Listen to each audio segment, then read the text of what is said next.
Hello and welcome to Tear Down These Walls podcast. Here we tear down the walls of silence, shame, and stigma, one story at a time.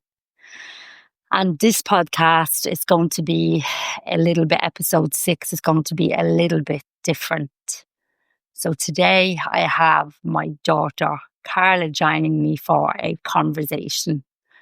And I suppose I said I'd talk a little bit before we got going, just to say why why Carla has decided to do this. We spoke a little bit about it, and Carla has been helping me to do all the computer stuff and the social media end of things, because as I said in the beginning, I'm not great at this. And in the passing remarks, one of the days I said maybe you could come and do an episode with me. And she fought me off pretty quickly. But then after I did a couple of them and she had listened, she came to me and said, Ma, I think I'd really like to do one. And I was a little bit taken back because I thought that she wouldn't ever want to do one. And then when I thought about it and she thought about it and we spoke a little bit, we thought about how great it would be for people to hear her perspective of the issues that I have been discussing and the challenges that a lot of families face when they're dealing with grief and loss and addiction and moving home and losing a parent and all the changes as a teenager that Carla would have went through while the home was going through all of these issues.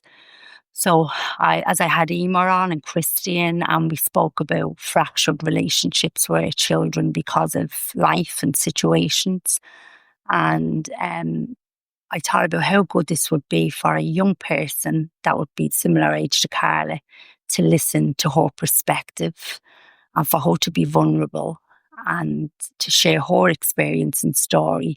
So I thought it would be really great for probably for a younger audience. And then as well for I think for parents who are struggling and maybe still in addiction and wants to change and has those fractured relationships for whatever reasons. I mean, even without those big issues, we can have fractured relationships with our children. So yeah, I think all that said, I thought it was really brave for starters that Carla wanted to do it and to be so vulnerable and sharing this story. I thought it could only help people. So today I'm going to introduce Carla for episode 6. And I am very nervous for this one. We spoke a little bit about the things we talk about, but you never know where the conversations are going to lead to. And I know Carla is also a little bit nervous. Yeah, I think I was actually looking forward to doing it. I woke up this morning and I was like, oh no, why did I say yes to this? But I'm grand now. You're feeling okay. And we were laughing because we're in our own home. I know. And I'm sitting here with you, me own ma, in my own kitchen, and I still feel so nervous and whatever. But no, I'm fine now. I think as soon as we start talking, it does, because I know where everybody just thinking about it, I actually couldn't wait to sit here and just do it, because I'm thinking about like the last, I think 2 weeks now, and I'm just like, oh no, if I think about it any longer, I'm definitely not going to do it. So, and I think I was nearly pushing it, saying, oh, we do it over the weekend, or we do it after the weekend. And I said, look, let's just make a day and do it on Friday. I have this lovely quote, if I can just say it. Mm-hmm. It's from Nelson Mandela. I have it in the sitting room, and I thought just because we're feeling both nervous, I'd read it. I'd start it with this. So I learned courage was not the absence of fear, but the triumph over it. The brave man, in our case woman, is not she who does not feel afraid, but he who conquers that fear. Yeah, and I think if you had asked me this time last year to do it, I definitely would have said no. And probably not even because I didn't want to, but just I don't think I would have been in a place to be able to do it. So I think now, sitting here, knowing that I'm in a place to be able to speak about all the stuff that I want to talk about, it's really nice. And I think as well, listening to the 4 people you've had on so far, like 5. Well, you were the 4th, so 4. Okay, sorry. Yeah, I think listening to them and how brave they were definitely made me think, I can do. So credit to all those people as well. No, because it is a really scary thing to do, isn't it? To give people access and to share. Yeah. But I think it's worse that we hold it all in. Yeah, and definitely. you don't share it. And I think it can help other people. I think the more we're able to story tell and share your experience, I think it's better for everyone. It gives them the permission to be able to do the same. And I know a lot of girls your age who would have struggled with Yeah. similar issues at home. So hopefully this reaches some Yeah. of them. Well, you've seen even how many people already from the 5 episodes that you've done have been able to relate, and even people that you probably wouldn't have thought would be able to relate. So, I had one girl from down this way, and yeah. she was able to relate with completely different circumstances about Mhm. the loss of her brother and was able to identify with Yeah. Christine. So it's really nice to hear that it's connecting with more of an audience than we thought it would, which is Yeah. where I came from. And so we're not going to do it as much as an interview style, but No. I thought we'll do it like we go back, and if Yeah. you want to even tell us a little bit about your childhood and Yeah. I think up until 12, all I really have is really happy memories. I think from that point onwards, obviously my dad passed away when I was 12. So from that point on, things became a bit fractured. But up until that point, I think all I really have are really, really fond memories. We were all really happy, and all I ever knew was two parents who really, really loved each other. And we as children were very loved. Like me and my two brothers, we've always had a really close relationship. We've always had a really strong family dynamic, I suppose. So like even I have a lot of pictures in my camera roll going back to like probably 2010, and like I go through them a lot, and even looking through them sometimes I can be like, oh my god, did all that even happen? Like I think just everything that's happened in between makes it feel like so long ago. And I think I used to find it really hard to look through all those pictures and stuff because it's so distant now and things are so different that it is very hard to accept that things aren't like that anymore. But I think now that I'm a bit more mature and stuff, I'm able to look at it in a different light and find comfort in the fact that things were that way at one time, and they're my memories and they're your memories, and so I think yeah. it feels like, because I know it would, I had it, like if I went back through the photographs and the home videos, I could get really down for a couple of days because it was like another lifetime ago. Mm. And what I did notice, when I used to look back at photographs, everyone looked really happy and carefree. Yeah. And I think then when I looked at photographs that I later took of you guys, I could see a physical difference nearly in your Yeah. faces. Like there was this nearly mask or clouds that was a veil Yeah. of something that I didn't like to look at. And I knew what it was, but at that stage, I couldn't confront what Yeah. it was either. I could see the pain in Yeah. your face and Luca's and in Clay's, but I wasn't able to deal with it. I couldn't step into it because of my own suffering. And I know I said in your podcast, if we're not meeting our own needs, how are we supposed to, how was I supposed to Yeah. meet your needs at the time? But it does make me smile to hear about your younger years. And I would have thought that you had a really, that like, Yeah. we had a really good home life, and me and your dad loved one another, and we had dinner around the table, we holidayed together, and but there was a lot of stuff because I know we had conversations that I thought I hid really well. Yeah. And you disclosed last week on the motorway stuff to me, and I was really happy that you were in a place to be able to discuss it. Yeah. But what it made me believe is that, like, you think as a parent that you're doing all, you are bringing you to school, giving you a dinner, bringing you to whatever, if you've got an art class and whatnot. And I thought that all the other stuff I was hiding really, really well, and you Yeah. hadn't got a clue about it. Yeah. I knew Clayton would have because he was older, but I thought you and Luca were still well protected. So yeah, if you want to talk a little bit about probably the stuff that came up for you later on, then that I would have thought that you didn't sort of.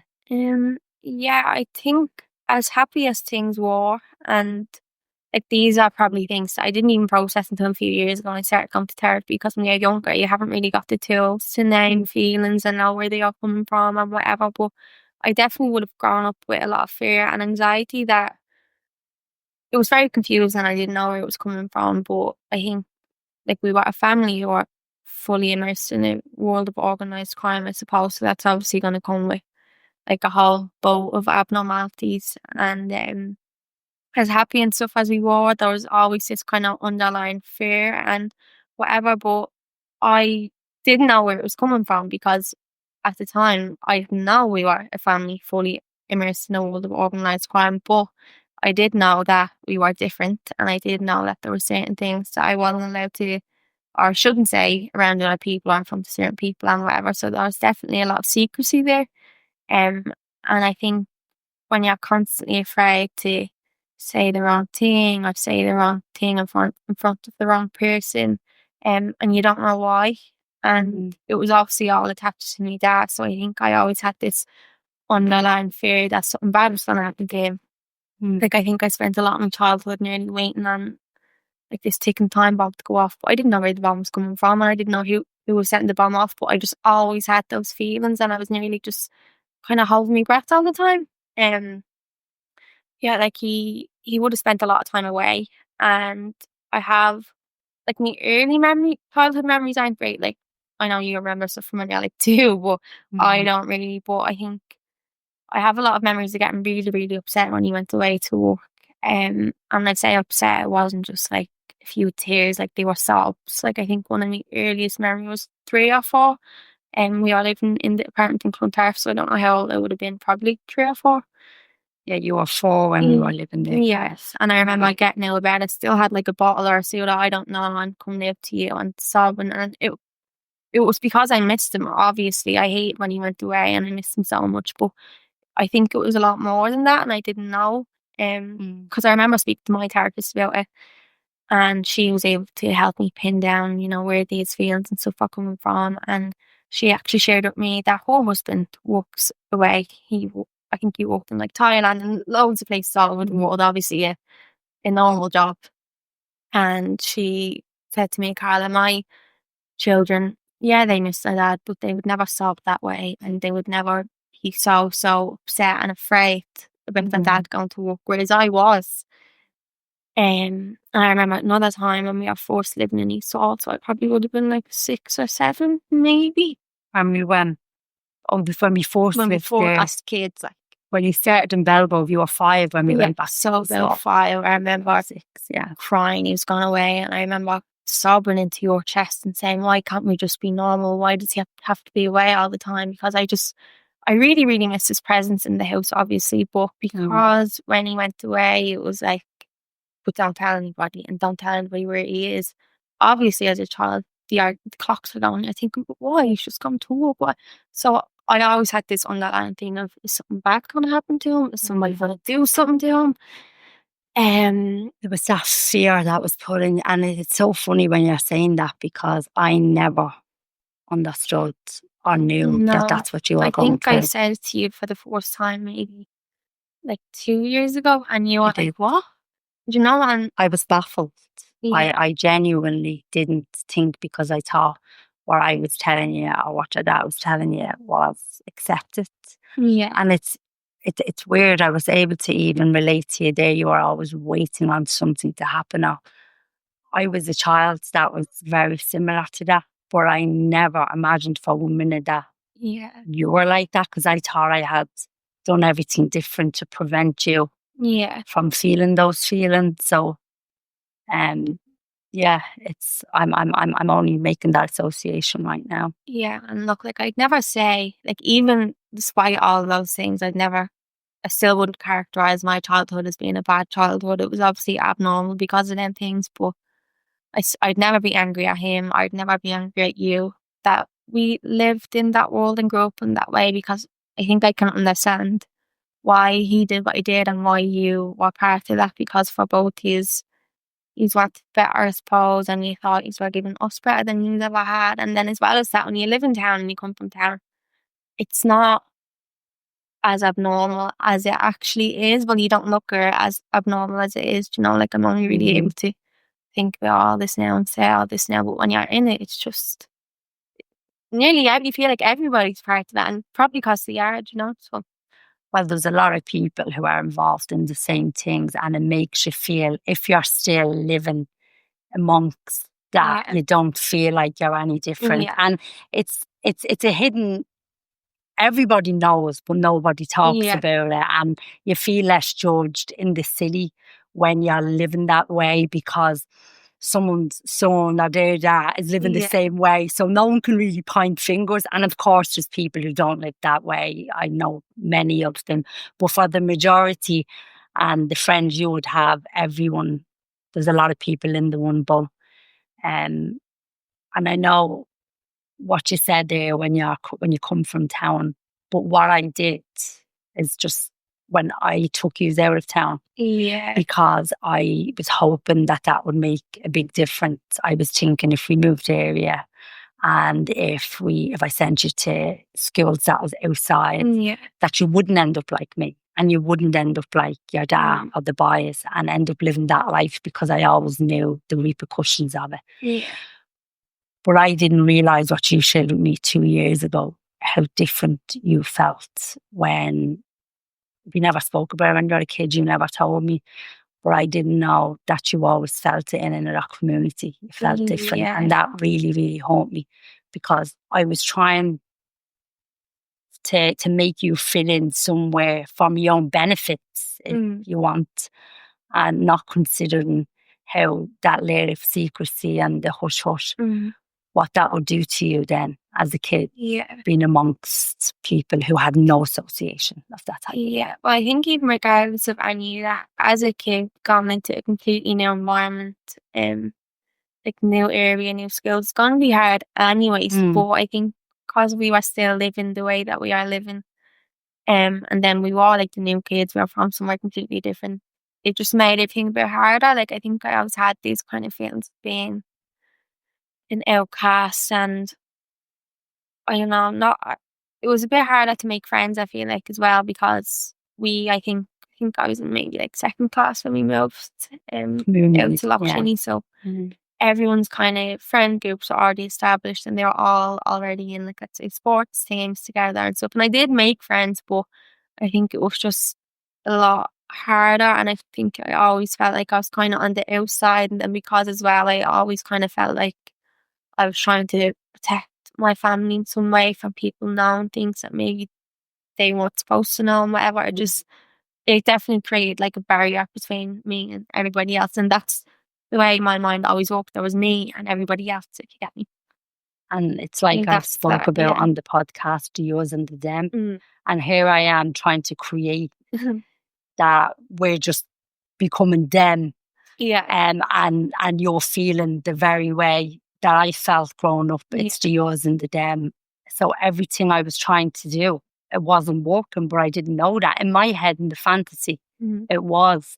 And it's funny even, because I remember going down to the school for the first time, very small country school. And I remember dressing that morning and making sure I didn't look too young or too hip. And, wearing like really flat pumps and skinny, trying to blend in and thinking, I remember trying to soften the accent so it wasn't too Dublin, inner city Dublin, because I didn't want people to be turned off by us and I wanted you to be able to make friends. So I remember the anxiety I felt with wanting to fit in and make it work for us down there. And you must have felt that, now that I think about it, that I was probably saying hi instead of how are you? Well, I think I did the same, and I don't know if it's from listening to you or just I had them exact same feelings, and I definitely think like my accent has softened naturally now because we've been living here for so long and whatever. But initially, I don't know if it was because I was over here new and I was like, oh, I have to do this as well, or if it was just my own like natural feelings too. But I did the same thing, and I was only like 8. And it was all wrong. Like, and I know that now. Instead of this is who I am, this is where we come from. I know we couldn't say everything we probably wanted to ever say because you just can't be in that world. But I'd like to tell a funny story that you're coming home one day and you said some of the kids asked you what a ma was. And I was like, and I remember saying, you got to stand firm on this, Lisa, because you cannot expect them kids to start calling you mum and telling them that ma is wrong. That's what you call your ma and everyone around them. And I says, well, you need to tell them that people from the inner city call their mother ma. And that's just, but I do remember that story. And I remember having to talk myself down of wanting you to change and refer to me as mum, which would have been terrible and really wrong. So I'm glad I didn't do that. Um, Tell us a little bit, well, I suppose you spoke about, you had actually a nice time in Milverton. I remember you coming Yeah, home. no, I did. It was a really nice school. It was very laid back and they really let you be kind of your own person. So it was probably the perfect school for you to put us into. Like there was no uniforms and even at lunchtime you kind of just had a free run to do whatever you wanted to do. So it was really nice and there was only I think like 90 students. So it was very small, which I think was good because it was probably less intimidating to go into a small school like that than a big Remember proper one, you know. you coming home, because you were in Belgrove in Clontarf, Yeah. and it was a massive school and there was lots of rules and regulation. I remember you coming home before saying, we can do what we want down here, we can climb trees and we can do. And I do have to say, the principal in that school, the teachers were fantastic. Yeah, they were so good. They really were. And Johnny was the principal. Yeah. He was brilliant, which is for coming in from an outside. Remember him with the story with the rolling the king. You see his in the king bag, and I think he used to do the same. It was a really Dublin thing to do. But yeah, so I suppose, Carla, we can, I don't know whether you want to talk a little bit about whether we can stay on school or whether we can sort of, I suppose at that period brings us up to when you lost. Yeah, no, I don't want to talk about that. Yeah, so things would have changed drastically for us. Yeah. After your dad died. Do you want to lead us into this so I can ask you some questions? Yeah, you probably lead us in because I don't even really know where to start. Yeah, I suppose I'm so obviously the 6th of March 2016, and I know it was Mother's Day. Yeah. And because Mother's Day is a massive thing in the city, all the women go from early till evening and we stay here on the drink. It's today, we don't have to care for that day. And your dad was away and he got your nanny and Ash and Nanny Catherine burned to look after you. And so me and Betty was in Lockshinny on our own, and I won't go into too much detail, it'll take too long, but obviously I got the phone call and was told the news. And I remember just shutting down that day when I knew it was true that he was gone. And I remember having to go in and tell you and Luca, Nicola and Len come out to collect me. And I remember on the drive in, I thought, how am I going to tell these kids? How do you look at children and say, and I knew your father was a massive part of their life. You know, he wasn't a blow-in. He spent a lot of time with us and nurtured us massively. But I do remember having to go in to your nanny's, and I remember your reaction specifically. Luca wailed and let it all out. Clayton was at to be out tonight for Conor McGregor fight, I think. And I remember you just sat there when I told you, and you would be the most placid and resolved and the most chilled, and you're a really non-reactive person. And you just looked at me and you just softly cried. There was no massive reaction from you. That's what I remember about telling you. And I think that day everything changed for us as a family. And the life we knew, who we probably thought we were, who we were, where we were headed. Yeah. So I suppose if you want to talk a little bit about how things changed for you, home life and the changes in me and what that loss sorted, because you were only 12, so you were about to go into your teenage years and start secondary. Yeah, and I think before I even get into any of that, just about you saying, you know, about the lack of reaction, I remember you coming in and I just knew. I think as well as that all these feelings that I just spoke about, it nearly confirmed all of them, and that's very confusing because I've had this underlying fear in my whole life, something that was going to happen, but I never said it out loud because I didn't even know what was causing this fear, and then all of a sudden it happened. And then as well as that, I remember nobody in my nanny's asked what happened. They just knew as well. The minute it came in, everybody knew and nobody asked what, why, what happened to him. So then I was like, so did these all know as well? Did these all have the same feelings as me? And you know what? I'd never even thought about that, Carla. So it's like everyone was waiting on something bad to happen. Yeah. It was nearly like it would be imminent. Yeah, and you know what? I never even thought that that was weird. Yeah, and looking back now, I only was thinking about the other day, and it's so weird that nobody asked questions. Everybody just accepted probably what they've been anticipating for.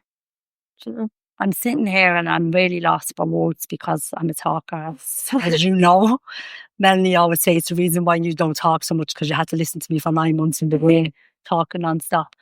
But no, I never even thought about how weird that would be for a child for no one to even say what happened. Yeah. It was like whatever everybody was always thinking could happen someday happened. And yeah, I'm realizing so much these past few years of things that never dawned on me, Carla. Yeah. And you really helped me to understand so many things that I thought was very normal that are definitely not normal for anyone to go through. And then to have all that internally and work through it yourself and to try and understand it. So, yeah, thanks for giving me that another piece of something that I need to process. Yeah. But I think as well, like, with me feeling the way I was feeling, and obviously everybody else was kind of feeling that way as well. I don't really believe in a God, but I definitely think that there's some sort of higher power that's greater than me, and greater than you, and greater than all of us. And I think, and I spoke with this in therapy before, I think things were always unfortunately going to work out for us the way they worked out. But I think if there is some sort of higher power, then that really looked over him and it really looked over us and definitely spared him and us a lot more pain. So I think while we were all very unlucky in a way, I think there was something out there that allowed us to be a little bit lucky in all of that bad luck. Well, I don't mean to say bad luck because I know you've spoken about bad luck before, but For as a kid, it really feels like it's bad luck to you. yeah. And isn't it really, really, really sad that a daughter and a wife would think that you're happy in a way that we were spared another type of death for your dad? Yeah, like it's a very unfortunate way to have to think. And I even contemplated saying it out loud because I'm like, how's that going to sound? But unfortunately, that is just the way that we had to think. And But I've said it out loud to people and I've taught it over and over because it was a nice death for him because he didn't know. Yeah. And it wasn't traumatic. Mm-hmm. And we were spared having to live with the anger of something worse happening. Yeah. So I can totally understand where you're coming from. But just when you said it, I thought, how sad is that a child actually thinks, well, it was better that way because it would have been some way down the line. And I mean, that's so abnormal and it's so sad. And I know there's so many people who live In that way, you know. But yeah, I'm finding it difficult to move really forward with this because I'm getting so lost in my own thoughts. And so I'm going to try and say and to bring us along. I don't know how far you want to go in to the aftermath or to just, what progressed after that. Well, to be honest, my memories of aftermath are amazing. Okay.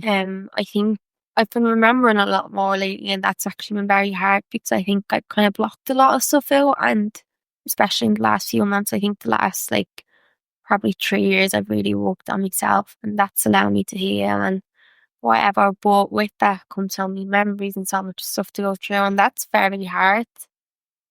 But in the first year, let's say after him dying, there's nothing that sticks out to me as being really abnormal or not. It was all abnormal and it was all bad, and there was no right or wrong way for people to act because everything was just up in the air and everything was shit. But I think as the years went on and everybody around was just kind of slotting back into their normal lives, ours was just kind of getting progressively worse. And I think that's for me when kind of things start to stand out, and things really, really, they were obviously from the moment he died, things started going downhill, but I just don't think I realised at the time that that was only the beginning of it. Like the worst thing that could have happened to happen, but that was only the start. Yeah, it's such a I do talk about the residue of the death, and it's like an atomic bomb. So just the initial impact, and then boom, and everyone's in shock, and everyone's life is thrown upside down. But it keeps going, you know, like an atomic bomb will linger, and it's the residue that continually gets left on the people. It's like, yeah, I look at this is for you to talk, but progressively things got worse as time went on, for sure. What would it like? Because I know I'm going to obviously talk about what it was like to live with.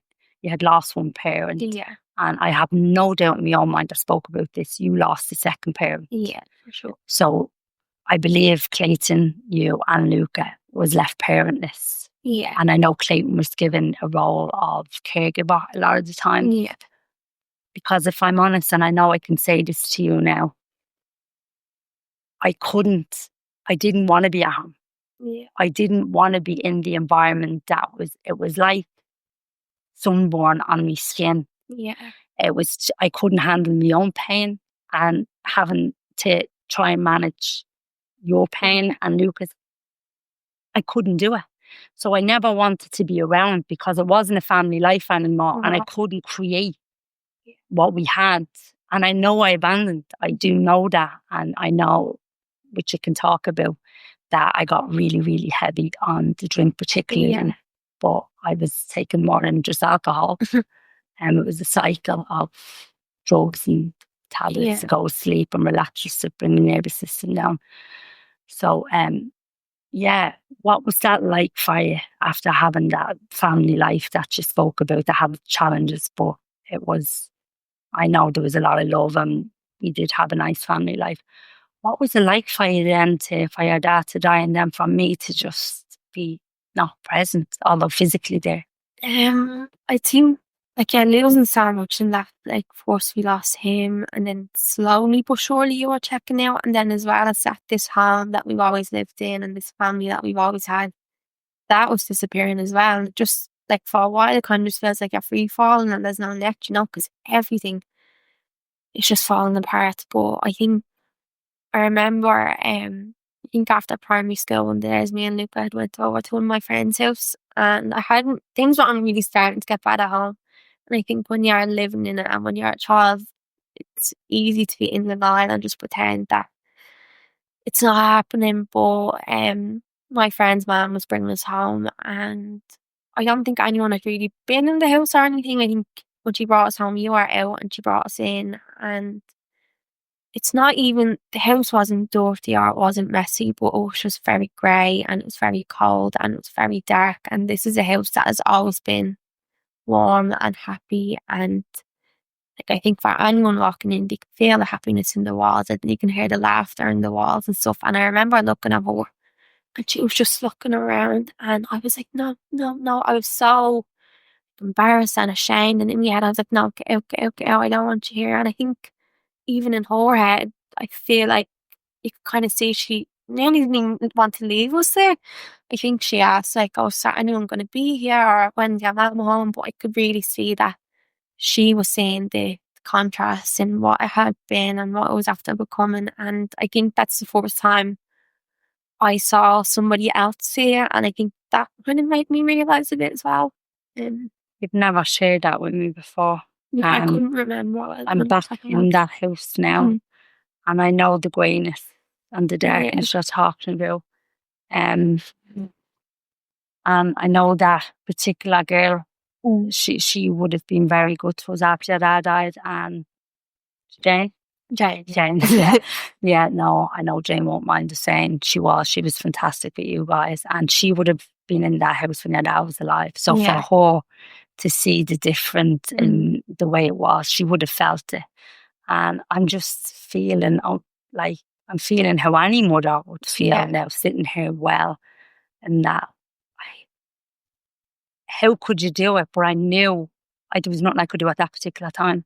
like I could say I'd love to go back and fix it, but I know in the space I was in then, I wouldn't have been able to change anything. Like hindsight is great, and it's great that you're able to share that. But I remember sitting outside having a cigarette one day, and you were in school, and like that, I was looking where the vegetable patch was, and it was all overgrown, and the grass needed to be cut, and it just. I was thinking back of the year before, or 2 years, of the light in that house because he loved it.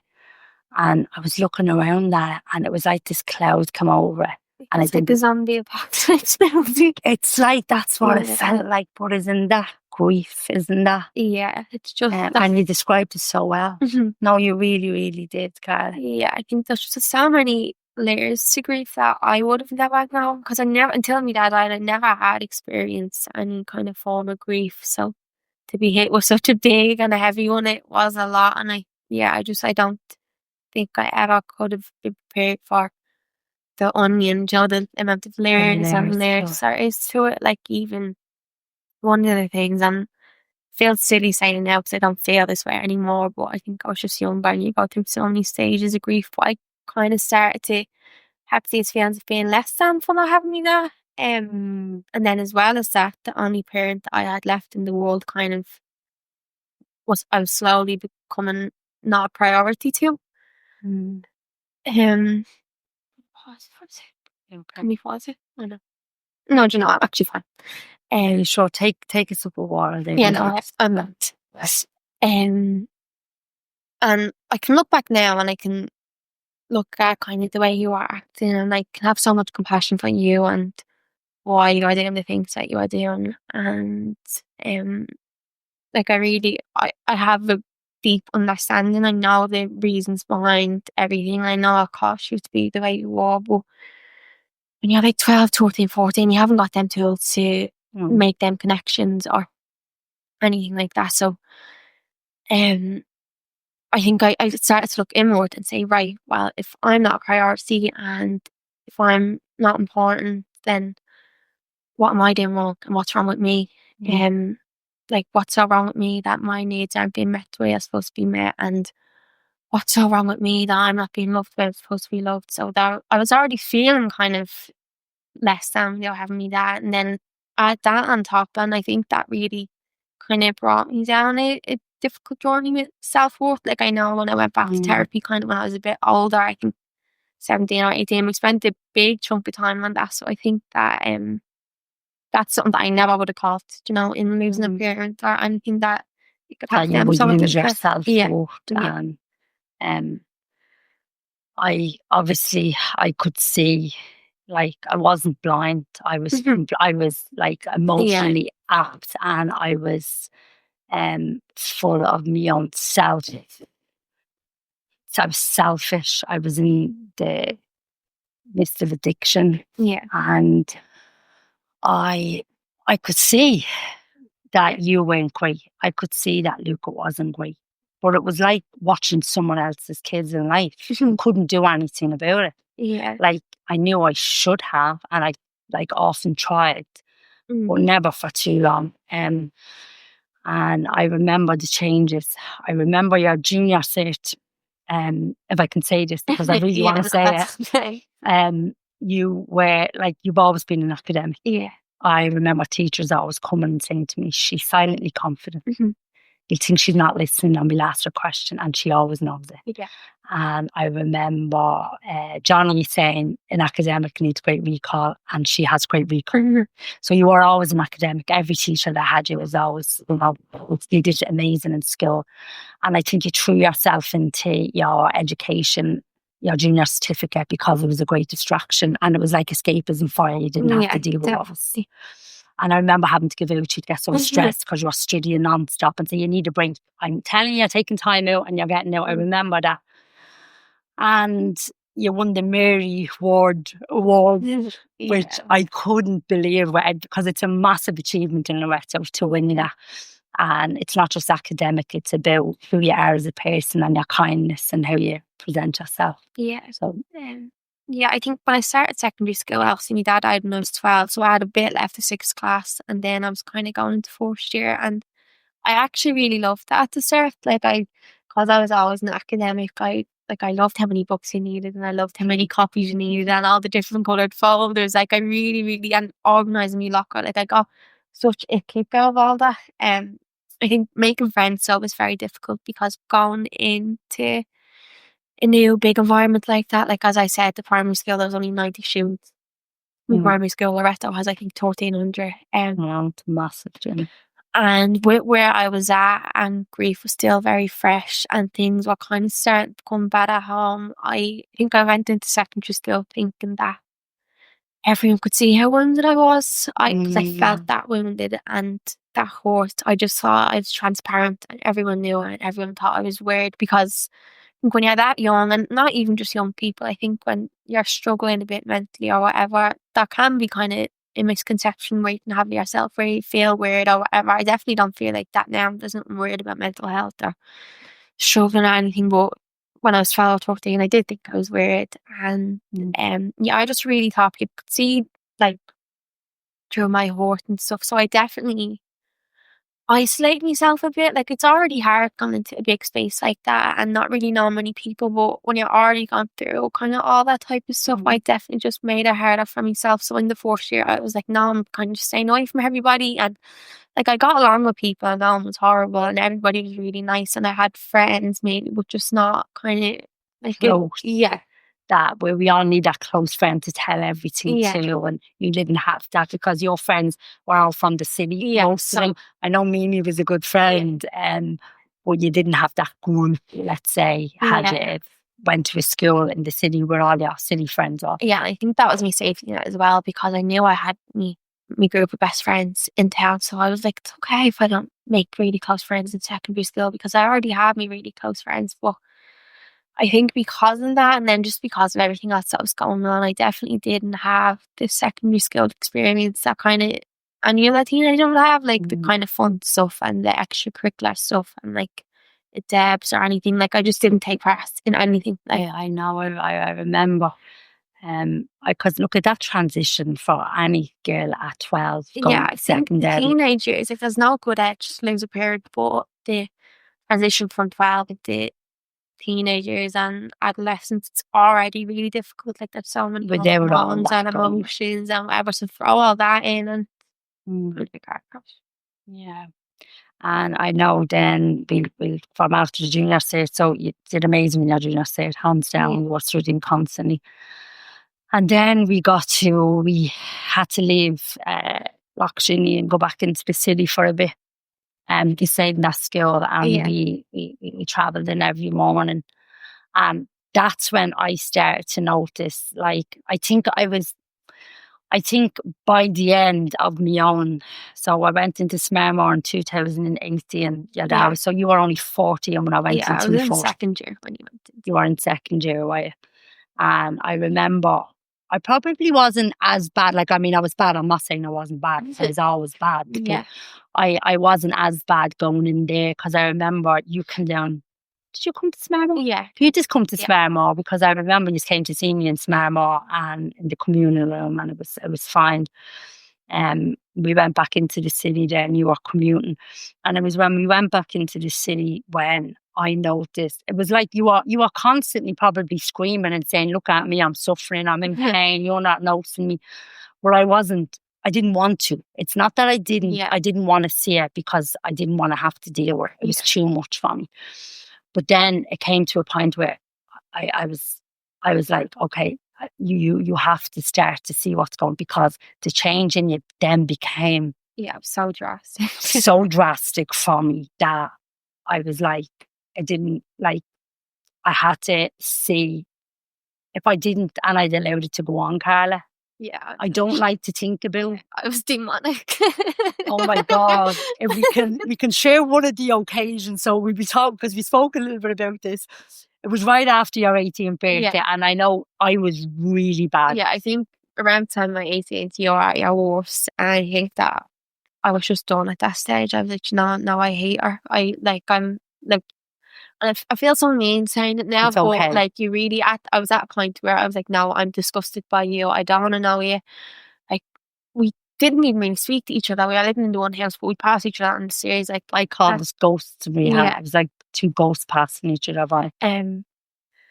So, and it's weird in thinking about it now, saying it now, because we're so close now and it's so nice, and like we really are best friends. So to think that was once a time where we literally didn't even communicate with one another, and I couldn't even look at you. And but yeah, no, that's probably when you went into treatment for the second time less than a month.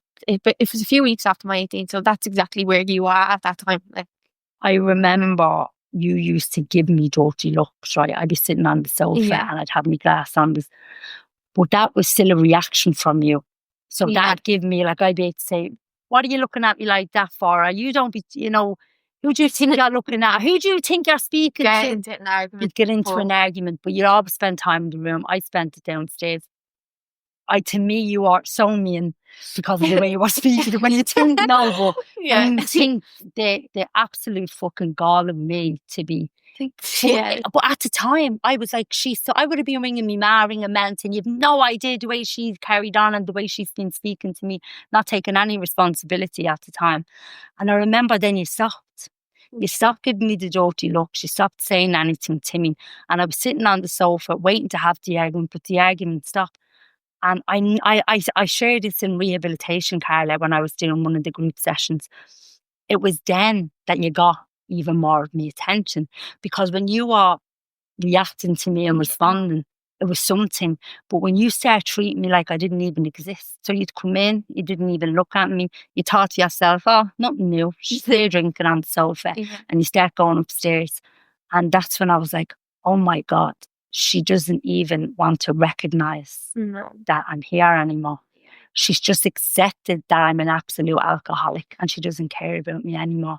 And that affected me more than screaming at me and shouting at me and saying things. Or we were on your sorry. Oh yeah, you had the same with me. I was going to say, do we have to? No, of course. Not even the night of me 18th, the day after. So I think the day of my 18th birthday, we went to the cinema together to see the new Sopranos movie come out. And when I was younger, I think I used to I remember I listened to my dad's iPod and, listen to his playlist. I think it's just a way to kind of, as I was getting older, obviously I only ever had that child-father relationship, but then becoming a teenager and stuff, I think I kind of missed the adult relationship. No, not missed because I never had it, but I kind of long for the teenage adult relationship that we could have had. So I do things like listen to his iPod, and I know those certain movies that he liked, and he had all the Sopranos box sets, so I started watching that, and I actually really liked that. And the day of me birthday, the 27th September, the Sopranos movie was coming out, and even that alone, that was coming out on that date, so I was so excited to see it. And me and you went, and I knew you were drunk on, and I was like, for fuck's sake. We went to a 2:00 showing or something, and now I know now you told me that you drank a bottle of whiskey in the toilet beforehand, I think. I know I had it in my bag in the cinema, and I was going to have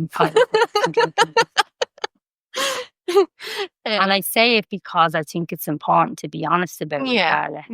But and I know you're laughing now, but it's genuinely, no, I think I'm laughing with years as well. But so I think with that and how excited I was to go see that and what meant to me at music, and the fact that it was my birthday, I was like, she for real, of all days, of all times, and even sitting beside me in the cinema, I could see it out of the corner of my eye, and even just that kind of silhouette of the drunk you, I was like, I'm so annoyed. I'm so annoyed. I just want to leave and get out of here. And I think we went for dinner after me, you, Clayton, and I went for dinner. And even on the way to dinner, Clayton was in the front seat driving. So even take the keys on. Yes, I actually took the keys to actually drive to the restaurant, and he knew I'd have to be drunk. But I think that even says so much about your dynamic at the time. Do you know what I mean? I think, well, it will show how much I didn't care. Yeah. I mean, it's your 18th birthday. You're my only daughter. I decided to go to 2:00 show, can't not have a drink, going to it and drinking while I'm sitting watching the movie in the toilet. That will show you how bad that was. I mean, I've always loved to drink, but that's a different level of alcoholism, Carla.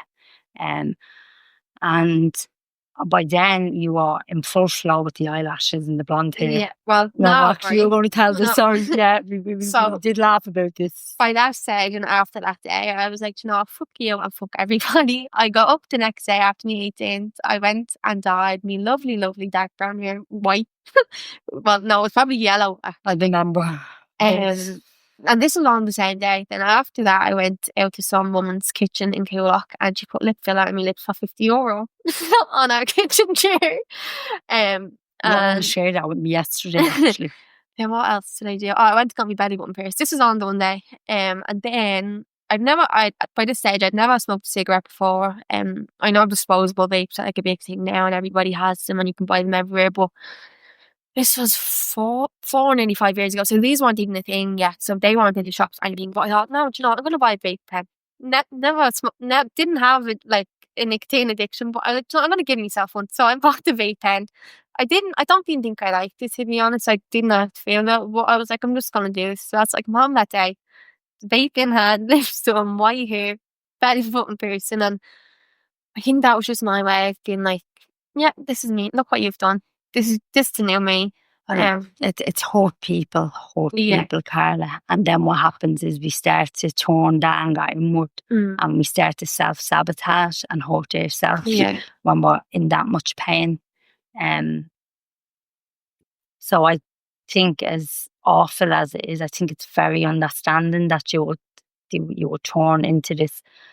I remember describing it in rehab as, do you remember the day I went up and we had a massive argument about you not coming home and I was up waiting for you outside a friend's house and trying to get you. And I mean, I would have known why you were behaving like this, but couldn't stop anyway at the time. And you start pulling the skin off your face with your nails up in the bedroom and you just had a massive... I remember standing back and I thought, that was after rehab. That was after. I think when you come back from actually, I was still in that kind of phase that I was in, and I remember coming up with school and you were home, and I hadn't seen you since you left because there was still COVID rules and that. And so no one remember you to write me a letter to tell me all the things I did wrong on you. Yeah, and I sick bullet points. And you did put bullet points, and I remember Noel, the counsellor, saying like even that's suggesting where she's at. She doesn't want to get into emotions or... Well, I think at that time I was starting to become really, really numb. And when you went into Ashbury for the second... went into Ashbury for the first time, but it was your second time treatment. You'd been gone for like 3 days, and I didn't know at the time, but I know now that you are over. I mean, and he's waiting on a bed in treatment. But you were gone for 3 days. I don't think I tried to ring you, you didn't try to ring me, and I actually genuinely just did not care. I didn't know where you are. I was like, I don't really care either. And like, it's funny the contrast now. Like if you go somewhere and you're gone like for an extra hour, then he said he'd be on ring you, and I'm like, where are you when you come home? I miss you. So to even think that that's where I was at, it's just mad. But so you were gone for those few days, and then a family friend come to me around from one time, and it was Laro, and he was very to the point. He was like, listen, your man needs help. No shit, Sherlock. Your man needs help, and I'll get her help. She's gone away for a few weeks and she'll be back and it'll all be alright. And I think I just said okay, and I turned back over and then went back to sleep. Like I didn't care. I was like, that's fine, don't care. And when you come home then, I think you were in the house when I come back from school, and you were sitting at the table, and it was so awkward and uncomfortable. I didn't know who I was looking at. You were awkward and uncomfortable. I didn't know what way to act around you. I don't think you know what way to act around me. It was just all very foreign and weird. And I think then I really amped things up. I think there was like probably 3 months before I had enough of where I was, and I was like, yeah, you know what, I want to go back to therapy. But in those 3 months, I really, really, I think I think I was like, no, do you know what? Who do you think you are to come back now and being what I'm now? Where have you been the last 7 years? So no, you have no right to tell me that I can't stay up for 2 days, and you have no right to tell me to go to school, blah blah blah. But you can, and I know there's probably so many people with parents in addiction and parents who have been in addiction are in recovery now, and they probably feel that way towards their parents. But you can't think like that forever, because there's no moving forward for you or for me, if you hold that person to their past forever, and I think I did for a little while, which was understandable because of where I was at and everything that went on. But I definitely don't feel that way now. Thankfully. I'm probably holding my breath, and I keep going into my head, and I keep have to bring myself back to the conversation, because I think anyone would know that that's a lot to hear about what you've caused as a Yeah, mother.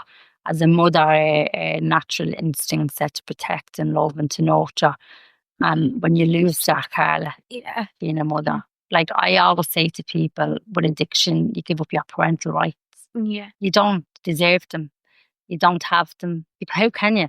How can you have conversations with your children and say, you better be home, you better not stay, when you're actually doing those things? And I remember describing you in treatment as, it was like I found this strange little girl sitting on a path that was homeless and had none. yeah, When I was trying to describe on one of my meetings, going back, the way we go back to the treatment to have meetings, and they said to me that when you're well, your children will show you where they're really at and yeah. how. And I didn't really listen to what they were saying, but by fucking Christ, did I get a bang of. I suppose the only one who didn't really show me at that particular time was Clayton, because he was a bit older. Yeah. But you and Luca, I mean, I thought to myself, I remember sitting on the sofa, and I was feeling really, I was over things the way you were. These were like strange children to me. I was like, I've ruined their lives. I Yeah. have destroyed my own children. These were like, I didn't reckon. I was like, I've been asleep for Yeah. years. And then when I started to wake up, I could see the damage that I was after causing. And I knew I wanted something to shut down the feelings I was having, because I was like, this is too much. Yeah. But then I knew if I went back to numbing, I was going to make it even worse. Yeah. No, I never wanted another drink again, Carla, but I couldn't handle some days the feelings that was bubbling up and looking at the state that you were in. And thankfully, through meetings and prayer and all of that things, therapy, I was able to wake up and do the right thing and start to become a parent again. But I knew we needed so much time to heal and to get to know one another again, I suppose, think really. so. As I said before, I think there was a few months where I really thought like I'm gonna show her, and then I was suffering then because of that. So I think I had enough, and I wanted to go back to therapy. And one of the biggest things I was really starting to get to me was I couldn't feel anything, like regardless of what it was. I never could get upset. I never felt sadness. I remember even like purposely listening to sad music and music on movies I knew that made me cry just to try and feel something, and nothing. And then equally I couldn't feel angry. Like I didn't feel happiness. And as well as that, because I wasn't feeling any kind of fear or whatever, that was causing me to act very recklessly and to not care about anything. And there's only so much you can kind of go on like that. And I think I just was like, no, I'm enough of this. I've had enough of this. And when I did go back to therapy, that was one of the first things I brought up, because I was like, I want to get a hold on this. Like it was really, really starting to affect kind of every area of my life. And my therapist explained to me that when you go through a lot of trauma, there's a certain part of your brain, and we don't know what it is, whether it's the frontal cortex or I can't remember, but a PTSD response is to shut that off. And this part of your brain is the part that creates all the fear and anxiety. So if the part of your brain that is creating all the fear and anxiety is turned off, then obviously you're going to be acting very recklessly and very carelessly and kind of destroying everything in your path, because there's nothing to stop you. And like self-preservation for you, to try and protect yourself, wasn't it, to shut those parts down? Yeah, definitely. Thankfully I can say it's well and truly alive now. But that was just through a lot of work, and I think the move back to North County Dublin was very transformative for me. It wasn't magic, and it didn't automatically fix everything. But I think coming down here at first, I actually remember when you told me that we are leaving East Wales coming back down here, I have this big lovely oil painting of Amsterdam in my room, and I threw it at you. And it's you. This picture is you, and I threw it at you, and I think you threw a washing basket at me. But that's where I was at, and that's where I felt about moving down here. And I was like, oh, I just won't. I'll just move it to me. I'm just not going. And it's funny now because I hate going to town. I obviously going to meet my friends and stuff, but after like 3 hours, I'm like, right, I have anxiety. Bring me back to Rush, please. I always say it's because it's such a slower pace and the Yeah, space and the beaches, and you have that time to space to be able to think. yeah. But I Um, think the space to be able to think, like first coming here, that space was a lot because I'd been living chaotically and in the madness mm, of town, and I was right in the madness of town in the way that I was going out and partying and the company I was surrounding myself with. So I was really, really like in the trenches with that, and then coming down here, and I'd already started going back to therapy, and I'd already kind of started working on myself, but not enough to really be taking people's advice into consideration, and not enough to kind of be putting things into practice. And coming here, having that quietness and stillness to think about where I was at and stuff, it was a lot, and that really made things even heavier for a while. Just kind of having to sit with myself, like. I remember the first time waking up in this house, and I think we'd been here for like 4 or 5 months, and it was the first time that I was happy to wake up in like I don't know how long, but it sticks out so clearly because mm, it was so foreign to me to open my eyes and say, like I felt still and I felt peaceful. But at first moving down here, I remember waking up and I just go back to sleep until I couldn't go back to sleep anymore. Like I'd keep waking up and mm. going back to sleep because I just couldn't. I was like, no, not another day, not doing it, no thank you. And yeah, I remember the first time I opened my eyes and being like, phone it and show it to myself. Yeah, it's like nearly coming home to yourself, Yeah, isn't it, Carla? definitely. If you're finding yourself again, Yeah, and it I really could see is. you starting to the little girl that I knew that you were and that you had been for years. And I knew you were totally lost. And I knew why you were totally Yeah, lost. And I remember eventually seeing that little girl coming back. You are always a real little individual. You were never someone who followed the crowd. yeah. You always were your own person. I made no excuses about it. And you're always different and quirky. And I remember seeing that starting to come back. And it was like, you know, when you can take that real long deep breath and I thought things are going to be okay. Yeah, Things are going to be okay. I knew we were on the road back to something new, yeah, but back to ourselves, to who we're meant to be. And that's the one thing about talking about all this stuff and how lost we were and all the darkness and all the anger and the hurt. I'm a firm believer that something incredible can come from all that yeah, when you definitely. come out. It's like if you can get through all that stuff and get back to who you are, to a good place where you're happy to open your eyes and you Yeah, have this stillness, like that's nothing short of a miracle of what you just described, what you went through. no, definitely not. Like, I'm only 22, and I feel like I feel like I've had to build myself from the ground up, which is so sad. Mm, Like that's nearly 10 years from being 12 and 22, and like the journey that's been in that 10 years, it's been so much. And then even I know we spoke a bit about like how I was academically and mm, whatever. And I think really I started to kind of work on myself probably 3 years ago, and only really since last year, this year mostly, this year has probably been the most transformative for me in the way I feel mhm, and the way that I feel that I'm able to apply myself again. But um like I think I was like 9 and 10 when I was speaking about college and what I wanted to do. Like I always wanted to do something in fashion. Like that was always the goal for me. I always loved English and I loved art in school, and I mainly always worked in fashion. And I think being younger I would have always looked up to war, so that was probably a driving force as well, and that being what I wanted to do. So that was always the goal for me. And then as kind of the years went on and I didn't care about college, I didn't care about a job, and I didn't care about anything. Like I think the school had to ring you because it was the very last deadline for the CAO to put down colleges, and mm. I hadn't done it. I hadn't mentioned it. I had one day left. If I didn't do it, I would have had to wait till the next year. So I just put down all the generic courses. Didn't look at where the colleges were. I was just like business, blah blah.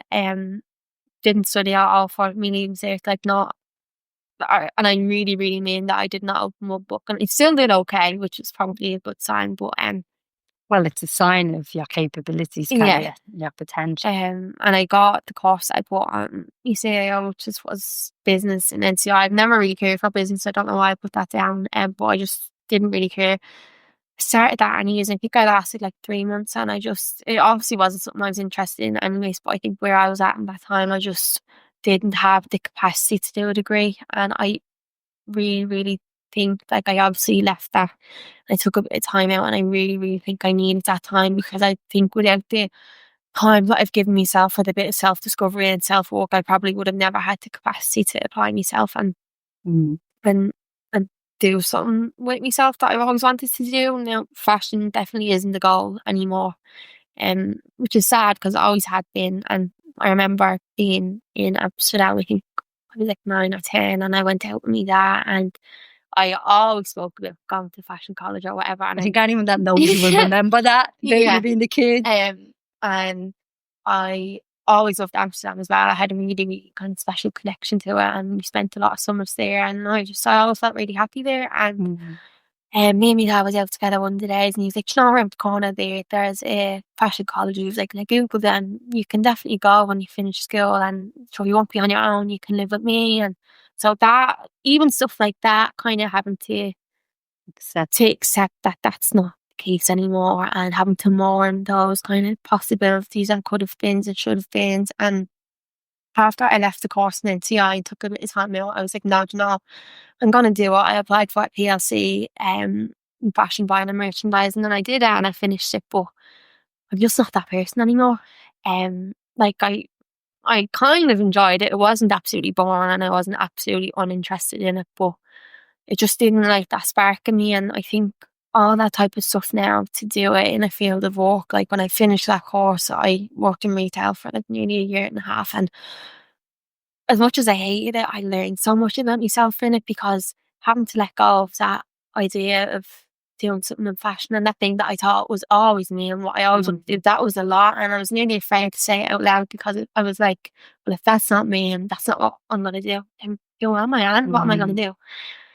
And I think from doing the year and a half in the retail job that I absolutely hated, I realised how unimportant it all is. Well, to me anyways. I know to some people it might not be, and that's their jobs, and I respect that. But all that type of stuff is so, so insignificant to me now, and it's so inconsequential. And I've learned about myself that I'd much rather work in something that I think is important to me. And I've seen how important healing and talking and working with people has been to me. So I definitely think that doing something where I feel like I'm helping at least one person and connecting with people, that's what's important. And I think that's how grief changes you as well. Do you know that if my dad had have never died and we'd never went through all the stuff we went through, maybe I still would be that girl that wanted to work in fashion, and maybe I'd be doing that. But that's just not the case anymore, and I accept that now. Which took me a while to get to this place, but I do accept that. And I'm a different person. I was just thinking, it's nearly like accepting death of the old self. Exactly, yeah. And accepting this new person who's becoming. Mm. And it's I've been just thinking of you as a young child and having all those future prospects, and people saying this is what you can do. And then it's not just the death of the parent, but it's the death of the future projections that you had. Yeah, exactly. And like, I mean, I think there has to be a massive level of acceptance if you are still trying to be that person. I could imagine you could be so unhappy right now. Definitely. And I know you're not, because I live with you. I know you have your days, like, it's all, like, I mean, we're not both of us jumping around for joy every day of the week. We're still living in life and we're still human. But I do know that I can see the changes in you, and I can see the changes of what you want to do with your life. Yeah. You're a great listener. You're really intuitive with people, and you come out with things some days that I walk out the door and I'm like, you've told me a lot of home truths about myself. So I've learned a lot about myself, listening to you, and you've been right in what you've said all the time. I remember my last job that I was in, and I was coming home really stressed from it, and you were like, well, you think that you're really strong and really tough, and you take on these jobs like you should. Yeah. And you made such a point that I was like, she's actually right. Why am I Thinking thinking? not to. Yeah, I have to. Why am I trying to be superwoman and think Yeah. I could have an easier job for the same money? And so you've said so many things that has helped me. Yeah. And I've watched you in your suffering, and I've watched you in who you are becoming. And I do feel like you're coming home to yourself. But I do also think it was really important what you said there about accepting that part of yourself that's no longer there, Yeah. and this new person that you have become because of your grief. Yeah. Because it changes us indefinitely, Carla. Yeah, for sure. And it is hard to accept. But yeah, and I know you've just finished your Yeah, the SNA course. I got a little brainwave to do that when I was in the retail job that I was in, because I was like, no, I need to get out of this. It was halfway through the year, so I couldn't just jump on and do. And I didn't feel ready to jump on and do a degree yet. So I was like, right, what can be the next step? What is a job that I'd even be interested in doing? And I found an SNA course online. I just finished it last week, and I was even a bit afraid of that, because I was very excited about that, and I got my placement and everything, and then gone into the placement, I was like, oh no, what if I don't like this either? And what? But I really, really loved it, and it didn't feel like work. And I definitely don't think that I'll be an SNA forever, but do I think that it's a job that for now, as a young person, that can make me happy and feel kind of fulfilled for the moment? Absolutely. And I definitely think that being in a job that makes me happy and being where I'm at now will give me the capacity to be able to go on, hopefully maybe next year or whatever, and get a degree, because I really need to do that for myself. I saw you doing your assignments compared to not me doing the assignments, and there is no doubt if I'm able to do what I'm doing. I was like, what are you doing on the bed with the assignment? I was like, on your bed? I have to have a whole section and like a full commentary. And full commentary when I'm doing mine. So yeah, there's nothing sure on Carla. But I like what you're saying. You know, you're easing yourself back. You're taking, this. You're not trying to run. Yeah, and it's hard. Like this year, a lot of people I went to school would have graduated from the course, and I can be, well, not so much now, because I think I look at it in a different light. But I initially can kind of be like, that could be me right now. I could be finished. I could have a whole degree done. I've wasted 3-4 years of doing what, and no, I absolutely haven't wasted them years, because them years were very, very important to me to get to where I am now. I would have never, ever, ever had the capacity to go in. I didn't even have the capacity to know what degree I wanted to do, never mind doing in the first place. So I think there's no point in me putting myself down looking at other people, because my journey is definitely very different too. What did they say? Comparison is the ruination of joy. Yeah. And I really like that, because I think it is. And I remember going into your teacher a year ahead in Loretto, and I had the same experience with Luca's teacher. And what I learned as a parent that is struggling, that has massive issues. And when there's a loss of a parent, I think the school tries to teach you and Luca the same as everyone else in the class, which I find really unfair. I don't know what you can do about it, but I think there should be something done about it. Because when a child is going through, I remember having to go into Luca's school and into your teacher, and I had to strip myself bare and tell them exactly what was going on with me, and the challenges and the treatment and the alcoholism. So they try and understand and give you a bit of a break. Because how do you learn when you're going through all that? How do you go in to sit in a classroom? It's so unimportant, especially when you're I mean, they're telling you about, I don't know, Mount Everest, and you're at home. Yeah, exactly. Not even that, just exams and stuff, and the importance to them. And for me, where I was at my last 2 years of school, I was like, that's what you think's important. Like, let me show you what's really important. You know what I mean? They were all the thoughts that I was having, and like, understandably so. But I think there could be definitely more supports for kids that's suffering and going through grief. In another outlet. On a real part, because that was a lot. That was a lot. And I had to go back to work, and I'm trying to think how I'm going to get through the next few hours of work we do. I don't know. Having a mental breakdown. But they're having a mental breakdown. But on thanks so much for being so honest. I could see, if we had video here, you would be able to see you know, how uncomfortable that was at times. Yeah, I found that very difficult, to be honest. And I could see it, Yeah. and you've moved a million times, and that's it. And thank God you can take the sound there. Let's share it along, because that's all you'd hear is the creaking of the chair. And for me, I'm starting to cleanse. I was doing the same. I thought after talking at the, I feel a lot better than I did at the start, but I thought after the first 5 minutes it would get a lot easier. But even halfway through, And again, like the way I was with my man, we have never sat down and spoke so openly about these things, and I didn't realise some of the things you've just shared. And it's a lot, but it's so brave to be able to do. And I know we probably feel a bit off, but I know the feeling after you get to unleash. Well, I'll just speak at this time, to be honest, because I was very nervous. You and me both, Carla, trust me. But on another note, on a really positive note, and the reason why I thought it was really important to do this, if you're going into this line of work, is to give women and daughters or sons, whatever it may be, because I know I won't get Luca to sit down or Clayton on this podcast, not a chance, that's struggling in relationships, that's only out of addiction, that has fractured relationships with their children for whatever reason, that there is hope to restore it. And because I want to share a bit about where we're at in our relationship now. Like, you're the person I see most. I spend most of my time with. I know we send each other things about being best friends as well. And as you said, the contrast of going back 4 years ago to where we were at, we're yoga buddies.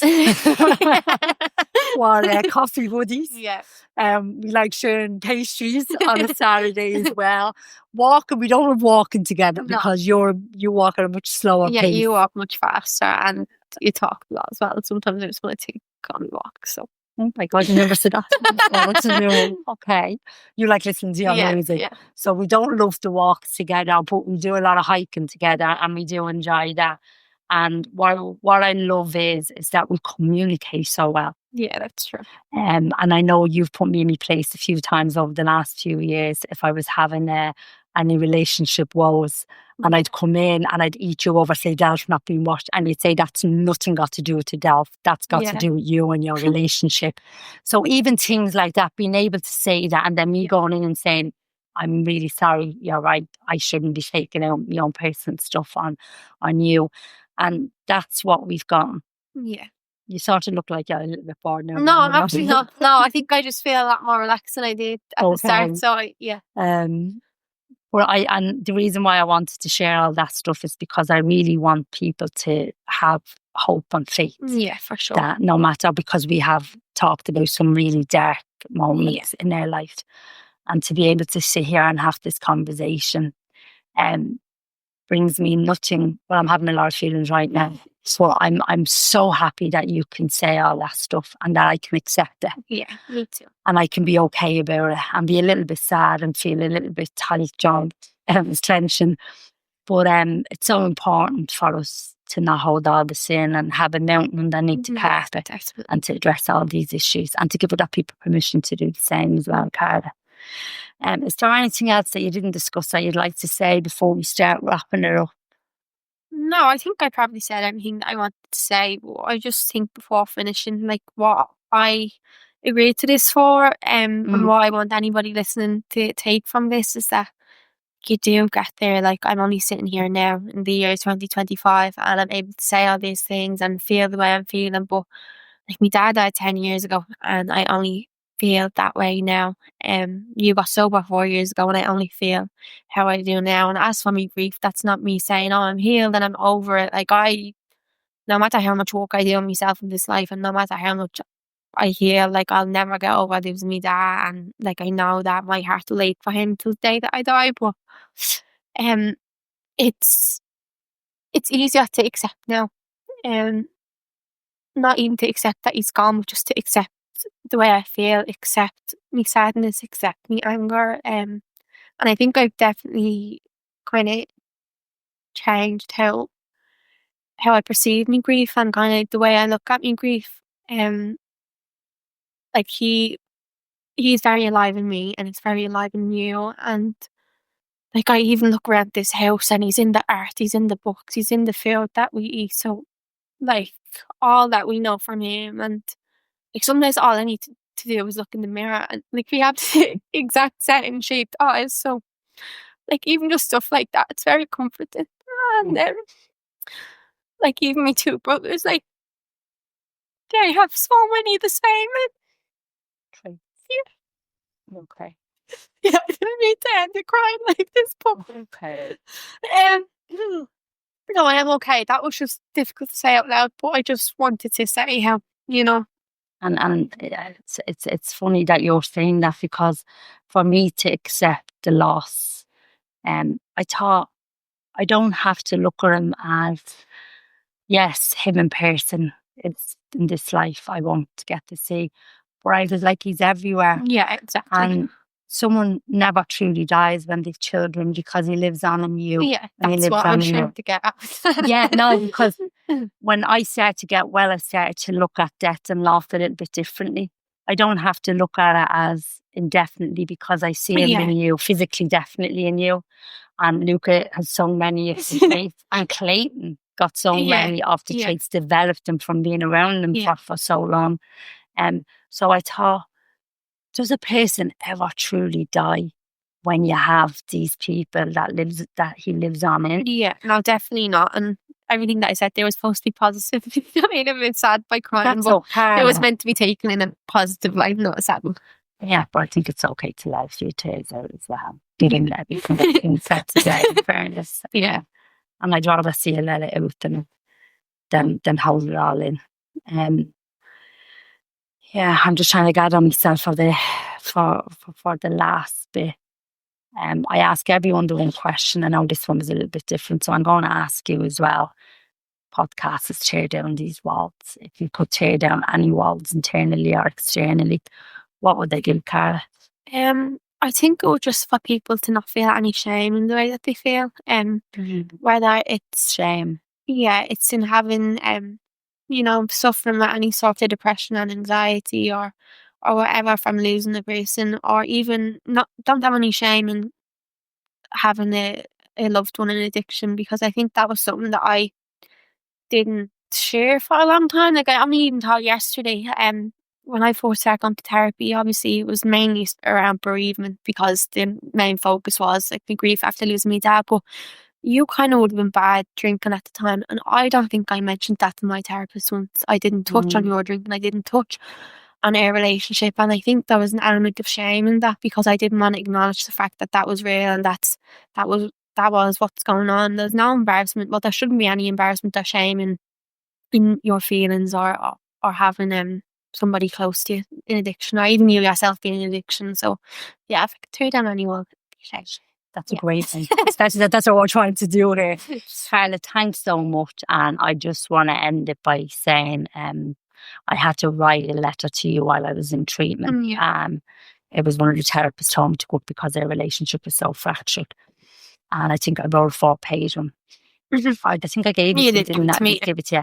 And I always say the song Roberta Flack, the first time I ever saw your face.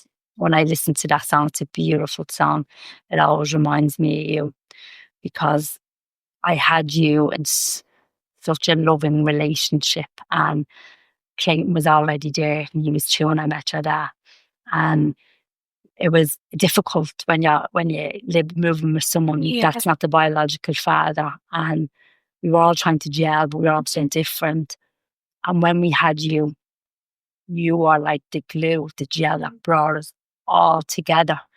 When you came into our lives on the 27th of September 2003, there was something about you, you know, when I looked at you, I was like, this one is wise beyond our years. And I know every parent thinks that, but you made everything so much better in all our lives. Clayton, your dad, me, you really brought us together as a unit, as a family. There was no difference then. Your dad was Clayton's dad, your dad, my partner. You got married, you got another sibling. And you are still that person today. You are the person. You're the best sister that I would ever came across. You're so kind to your brothers. You're the best daughter that I could ever ask for. And you know, you're my go-to person some days because I feel like you're full of wisdom for your age and you tell me the truth Yeah. and you give me an honest opinion, and make sure you stay that way. Be always true to yourself. And I hope that you've torn down that wall of shame for yourself first and foremost, because we need to start with ourselves before we can offer to anybody else. I love you. Thank you so much. No problem. And you are so brave to do this. And I hope you're going to be kind to yourself while I head back to work. And hope you don't crash the car.